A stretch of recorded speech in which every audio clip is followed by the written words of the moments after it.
तो आइए देखते हैं किस्त 356 में क्या कुछ हुआ। कहानी शुरू होती है कादिर आपा से। हाँ, कादिर आपा ने बारान को बताया वो शिनाख्ती कागजात देख रही थी शायद। जी, वहीं से पता चला कि दिलान की असल सालगिरह तो आज है।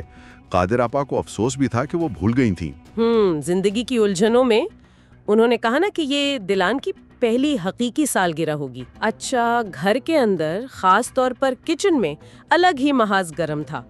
आजादी साहिबा ने चार्ज संभाल लिया था। जी, उन्होंने ऐलान किया कि वो अपने इलाके के खास पकवान बनाएंगी। और वो गुल को हिदायत दे रही थी और सबीहा साहिबा से बहस भी हो रही थी उनकी। हाँ, वो सलाद बनाने के तरीके पर।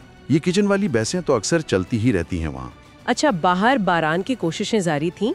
दिलान को वॉक पर ले गया। जी, उसे मसरूफ रखने की पूरी कोशिश कर रहा था, मगर दिलान का ध्यान बार बार घर की तरफ था।